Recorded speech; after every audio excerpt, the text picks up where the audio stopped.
جناب پروفیسر عبدالحق مراد صاحب نے اپنی زندگی کا ایک بڑا حصہ اسلام کی تفہیم میں گزارا ہے، اور آپ کا جو فہم ہے اس کی بلندی اور اس کے عروج کا اندازہ اس عمل سے کیا جائے کہ سورہ فاتحہ سے لے کے والناس تک ہر آیت مبارکہ کو انہوں نے ترجمہ کرنے کی کوشش کی ہے شعری انداز میں۔ یہ اپنی طرز کا بڑا یونیک ترجمہ ہے اور انسانی عقل کو حیران کر دینے والا ہوتا ہے۔ بڑی علمی مجالس میں ان لوگوں نے بڑے نام کمائے ہیں جنہوں نے قرآن مجید کا ترجمہ کسی نقطے کے بغیر کیا، اور اس میں فیضی جیسے لوگ اور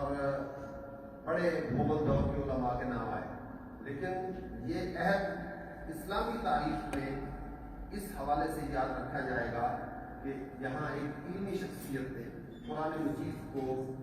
آیت بآیت اپنے شعروں میں ڈھالنے کی کوشش کی ہے، اور قومی سطح پر آپ کی خدمات کا اعتراف کیا گیا ہے۔ میں گفتگو کی دعوت دیتا ہوں اپنے مہمان استاد، نقاد، محقق، دانشور اور صحیح معنوں میں عاشق رسول اور حکم خدا اور اللہ کی طرف سے آئی ہوئی ہدایت کو اپنے ذوق میں ڈھالنے کے مطابق اور اس کی فہم و تشریح کے لیے، اس کی تعبیر کے لیے، اس کی توضیح کے لیے آپ نے اپنی صلاحیتیں وقف کیے رکھیں۔ ہم ان کی خدمات کو خراج تحسین بھی پیش کرتے ہیں اور آپ کو اس قومی ادارے میں تشریف آوری پر خوش آمدید بھی کہتے ہیں، اور جیسے استاد محترم مناسب سمجھیں، بیٹھ کے گفتگو کرنا چاہیں تو بیٹھ کے فرمائیں، اور اگر کھڑے ہو کے گفتگو کرنا چاہیں تو میں اسٹیج پر استاد محترم کو دعوت دیتا ہوں۔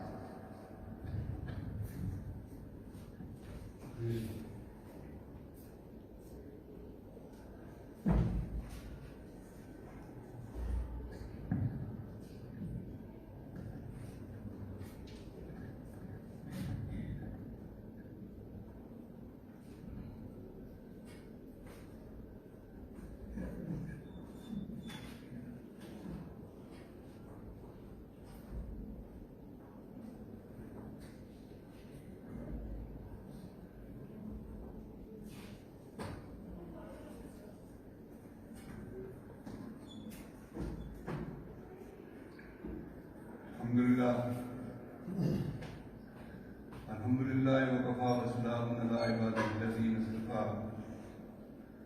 اما بعد اعوذ باللہ من الشیطان الرجیم، بسم اللہ الرحمن الرحیم۔ الحمدللہ رب العالمین، الرحمن الرحیم، مالک یوم الدین، ایاک نعبد و ایاک نستعین، اهدنا الصراط المستقيم صراط الذين أنعمت عليهم غير المغضوب عليهم ولا الضالين آمين۔ صدق اللہ مولانا العظیم۔ میرے معزز اور عزیز سامعین، اساتذہ اور طلباء، میں آپ کا صدر شعبہ اور ڈین آف فیکلٹی کا شکریہ ادا کرتا ہوں کہ آپ نے مجھے آپ سے ہم کلام ہونے کا موقع فراہم کیا، اور میں شکر ادا کرتا ہوں اس رب العزت کا کہ جس نے مجھے ناچیز کو ایسی توفیق دی کہ جس کے نتیجے میں آپ اور ہم یکجا ہوئے۔ تو یہ جو نسخہ ہے، پہلے تو میں نے جو تلاوت دانستہ طور پر سورہ فاتحہ کی کہ فاتحہ ہی ہے اوپنر، اس کا ترجمہ آپ سنیے۔ ہے اللہ کے نام سے ابتدا، وہ رحم و کرم میں ہے بے انتہا، ستائش ہے اللہ کی سب وہ سارے کے سارے جہانوں کا رب، وہ رحم و کرم میں ہے بے انتہا، وہ مالک و مختار یوم انتہا۔ تیرے ہی تو ہیں ہم عبادت گزار، تجھی سے مدد کے ہیں ہم خواستگار، ہمیں سیدھا رستہ دکھا دیجیے، ہمیں ان کا رستہ دکھا دیجیے، نوازا جنہیں تم نے انعام سے، نہ ان کا غضب بھی پہ آیا تجھے، ہمیں ان کا رستہ نہ دکھلائیے جو گمراہیوں میں ہیں ڈوبے۔ اور اب میں ٹیکسٹ سے ہٹ کے تھوڑی سی بات کروں گا کہ یہ میرا سفر کیسے شروع ہوا۔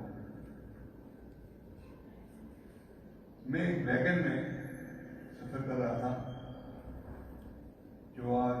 ان لوگوں کو نظر نہیں آتی ہو، تو اس میں گانے لگے ہوئے تھے، اور انڈیا یہ مولوں کے دور کے گانے بھی بڑے، تو میں سوچ رہا تھا کہ یہ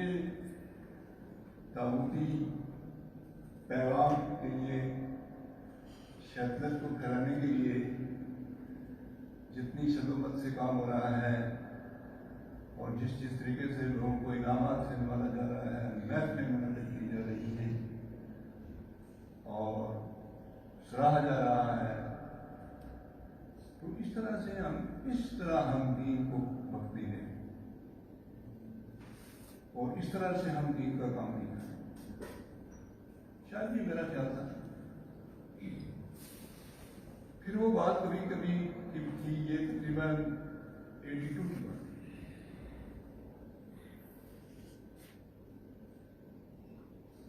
اور 95 میں میرے ایک ساتھی نے، یہ بچوں کے لیے بات سننے والی ہے، طالب علموں کے لیے، ایک میرے ساتھی نے مجھے کہا کہ آپ کچھ لکھا پڑھا کریں، تب تک میں کوئی لکھتا پڑھتا نہیں تھا، نہ میں شعر میں کوئی کہہ دیتا تھا نہ کہتا تھا میں۔ تو جب 2-3 بار میرے ساتھی نے یہ بات کہی اور پیچھے میں کچھ بڑا بھی لگا، تو میں نے کہا بھائی نہ تو آپ میرے شاگرد ہیں کہ آپ کو کوئی آئیڈیا ہوگا، نہ ہم کوئی لانگ ٹرم کولیگ ہیں، تو آپ کو کیا مجھ میں نظر آتا ہے جو آپ سمجھتے ہیں کہ ویسٹ ہوگی؟ تو اس نے کہا جو آپ کو نظر نہیں آتا۔ It was a witty and attractive reply۔ میں اس کی طرف دیکھنے لگا، ہم چائے پی کے فارغ ہوئے تو وہ مجھے لائبریری میں دکھا، اور لائبریری کو کہا کہ ان کے نام کشمیریز فائٹ فار فریڈم شکرو، وہ ایک ریٹائرڈ جج کی یوسف صاحب کی، تو اس نے کہا کہ انگلش میں ہے، آپ اس کا اردو میں لکھیں۔ میں نے شروع کر دیا، 16 برق تھے اس کی، 32 پیجز۔ تو میں نے جب اس کا دیباچہ ترجمہ کر لیا تو مجھے کچھ حوصلہ ملا کہ ہو جائے گا۔ میں ایک دن کہنے لگا، پھر ہم اسی طرح کوئی ساتھی بیٹھے ہوئے تھے، تو میں نے کہا کہ بھائی میں نے دیباچہ تو کر دیا ہے، میرا خیال ہے میں کریں۔ وہ کہنے لگا، ایک تیسرا ساتھی جو بیٹھا ہوا تھا، میں نے کہا سوچ کے کریں، کاپی رائٹ ہوتے یہ نہ ہو کہیں کتاب چھپوا دو تو تمہاری کتاب درد ہوئی۔ تو یہ قانون میں بات لے کے میں گھر چلا گیا، اور میں جون کا مہینہ تھا، ریلیکس کر رہا تھا، بیٹھا تھا، مجھے نیند نہیں آ رہی تھی۔ تو 7 والے کمرے میں میرے بال سب ہوئے ہوتے جو سہارنپور سے فارغ تھے اور بڑے اچھے آئے۔ تو میں ایسے ہی ایک لطیف مزاج سے میں نے سوچا کہ بھائی یہ یوسف صاحب کے بچے تو کاپی رائٹ کا دعویٰ کر سکتے ہیں، لیکن اللہ میاں نے میرے خلاف کوئی کاپی رائٹ کا دعویٰ نہیں کرنا، کرے گا کہ نہیں، عدالت اس کی اپنی ہے۔ ہاں، تو میں نے اس میں سورہ یاسین کو کوئی شعر کی صورت دی اور پھر مجھے کوئی احساس ہوا کہ یہ بھی ہوگا، تو میں اس کے والد صاحب کو جب وہ جان گئے تو میں نے ابھی سے کہا کہ میں اگر اس کو اردو میں منظور کر دوں اور انگلش میں بھی کر دوں تو کیا کریں؟ ابھی نے کہا اگر آپ کی مدد کریں تو سر میں نے یہ سوچا کہ مولوی میرا ہابی ہو وہ نہیں کیا، ان کو بڑے اس پر ایجوکیشن ہے ریلیکٹنسی ہے، تو میں نے کہا کہ یہ اللہ نے کروایا ہے اور مولوی کی زبان سے کروا دیا ہے، تو میں نے اس کو تاکہ یہ نہیں سمجھا کہ یہ اللہ کی نصرت ہے، میں شروع ہو گیا۔ پھر میں جب اسلامی یونیورسٹی میں آیا تو وہ جو ایک خوف میرے ذہن میں تھا کہ کسی نے نہیں کیا ہوگا، کفر کے فتوے لگ جائیں گے، پھر میں نے کہا کوئی نہیں، میں شاہ ولی اللہ بن جاؤں گا، کفر کا فتویٰ لگے گا لیکن جب میں منوا لوں گا تو فتویٰ ٹل جائے گا۔ اس طرح کی باتیں میں نے اسلامی یونیورسٹی میں آیا تو وہاں مجھے ترجمہ واقعات مل گئی اور وہ ایک خوف میرا پھر میں بڑے آرام سے کرتا، تو میں نے ایک بہر میں پورے قرآن کا ترجمہ کر دیا اور اس کے شعر اپروکسیمیٹلی 12,260 مگر وہ مجھے پسند نہیں تھا۔ وہ پسند اس لیے نہیں تھا کہ اس میں شاعری اوپر ہو گئی تھی، وہ ترجمہ مدد، تو میرا یہ خیال تھا کہ شاعری میں اگر کوئی شکر آ بھی جائے تو کوئی کفر شرک کی بات ہوتی نہیں، زیادہ سے زیادہ کوئی شاعر صاحب نعت چڑھائیں گے تو کوئی مسئلہ نہیں ہے، اگر محمد مشہور نے نعت چڑھا دیا تو کوئی خاص کر نہیں ہوتا، وہ مزہ آدمی ہے طرف سے۔ تو میں نے پھر وہ کیا کہ مختلف دائرے استعمال، اور اس کے لیے میں نے اپنے دیوارچے میں لکھا بھی ہے کہ انتخاب بحر میں ملحوظ رکھا یہ رسول، اس کو برتا جو کسی صورت کو ہوتی تھی قبول، اور اس کا میں نے کیا تمام کر دیا کہ میں کسی بھی صورت کی پہلی آیت جو تھی اس کو کسی بحر میں 2 3 4 میں ٹرانسلیٹ کرتا تھا، یعنی ٹرانسکرائب کرتا تھا، اور پھر وہ جہاں صحیح اترتی تھی اس کو میں ایڈاپٹ کرتا تھا، اور بڑا ایک دلچسپ اس میں نے پنجاب یونیورسٹی میں بھی گیا کہ اس میں ایک بڑی دلچسپ بات سمجھی، وہ جو میں اس کو آگے چلتا تھا صورت میں ایسے چلتا تھا کہ اس طرح یہ دھاگے کا رولا ہوتا ہے تو اس کو آپ انفولڈ کرتے جائیں کرتے جائیں کرتے جائیں اور وہ یوں کرتے جائیں، تو کہیں کہیں باتیں آتی ہیں اور اس کے لیے میں نے جسٹیفائی کیا کہ دھاگے کو بھی کہیں کہیں گرا لگ جاتا ہے، وہ ہمیں شاک نہیں کرتا، یہ بڑا انٹرسٹنگ تھا، اور سورہ رحمان نے بہت ہی اس کا انٹرسٹنگ چیز بنا کے 4 گھروں میں نے اس کو کیا، اور پھر یہ مجھے وہ سیٹ نہیں آ رہا تھا تو میں نے ایک آدھا وزن کم کر دیا، اس کو تھیروپی زبان میں انتخاب کیا، تو میں نے آدھا وزن کم کیا اور اتنا فٹ ہو گیا، تو یہاں اگر میں آپ کو 2 شعر بھی سنا رہا ہوں، ایک شعر جو آج زیادہ ہے اب یہی یاد آ ہے بس جو اس اپنے پالنہار کی